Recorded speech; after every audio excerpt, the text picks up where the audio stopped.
Now I'm going to talk to you about our school workshops. These are a really popular series that we have within our financial literacy program and one of my personal favorites. As a volunteer, these are great workshops to start with getting out in your community, out in the classroom, and really seeing the financial literacy concepts come to life through the students' eyes. So different from our adult program, these workshops are a little bit more interactive. They don't follow a PowerPoint, they go through a workshop and they're activity-based.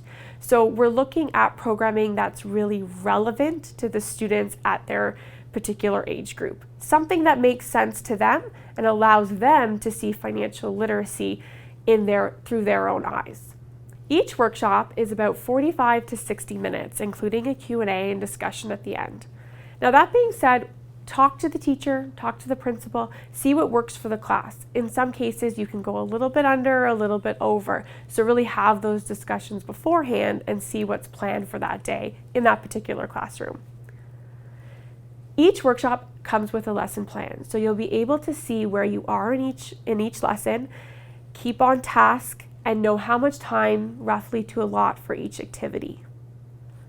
There's also speaking notes. These are a really great resource for you as a volunteer. These speaking notes will keep you going through the workshop in a smooth way. You'll be able to know where you are and what to talk about with the students. So let's say in a class no one raises their hand in the discussion period. These speaking notes will help you engage the students and help you get that conversation on track. The Facilitator's Guide is a great resource as well for you as a volunteer. This will help you to get general tips on how to present the material, as well as preparation tips for before your presentation and what to do to wrap up after. And each workshop comes with unique learning materials, whether that be case studies, goal-setting worksheets, party cards, anything that you need to really bring the financial literacy workshop to life is all there for you.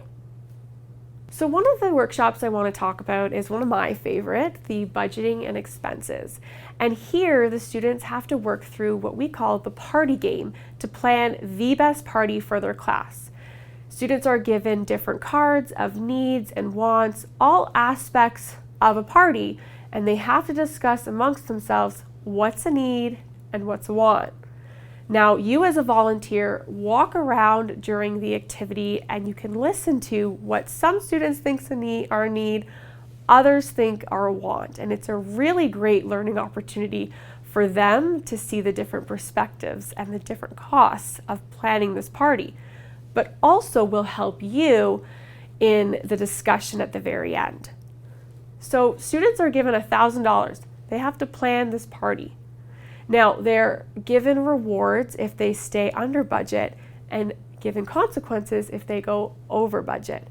But that doesn't come out to the very end, which is a really great opportunity for you to hone in on that messaging that it's really important to stay on or under budget in really anything that we do, not just a party.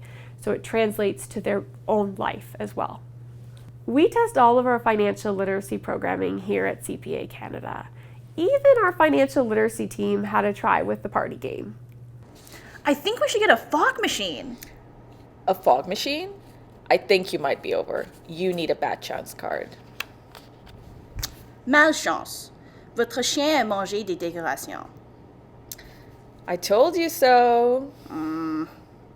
Now let's talk about the different age groups that we target with our school programming. Grade 4s and 5s, this is when they first start learning about financial literacy. Grade 7s and 8s, this is the transition into high school. And grade 10s and 11s, and this is when they really have to start thinking about the future and their financial literacy choices. Our grade 4 and 5 workshops really teach students the basics. What's a need and what's a want. We also have a bartering activity that's part of these workshops. And here the students are given items and tasks, and they have to barter between each other. And they get to see for themselves why we have value on items and why we have money. The savings and bank accounts workshop, that is their first introduction to what is savings, what is a bank account, and really goes back to those basic concepts. The pet shop is a great workshop as it teaches students the responsibility and costs of owning a pet. And the interesting thing about this workshop is that it takes the actual kid out of the workshop. So they don't go home saying, Mom and Dad, I learned how to have a dog today. It really allows them to see what the responsibilities are of owning a dog based on a student that we've created that has to be matched up to the particular pet that makes sense for the lifestyle of that student. The important thing about the pet shop is to really teach the responsibility that comes along with owning a pet as well as the costs.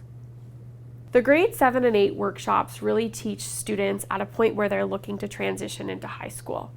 So one of the workshops we have in this series is the Susie Spender case study. So what they have to do is go through the activity and look at Susie's decisions and her actions throughout the day and what she spent money on. And they work through the case study to see where she could have done things differently and where she could have saved on costs. Now, the grade 10s and 11s workshops, we're really trying to teach students as if they're adults. They're looking at transitioning into university at this point in their life. So a lot of our workshops are case study based at this point. One of the workshops we have is the budgeting and saving. So through this workshop, the students have to look at E&I Independent. And E&I Independent is creating a budget for going away to school.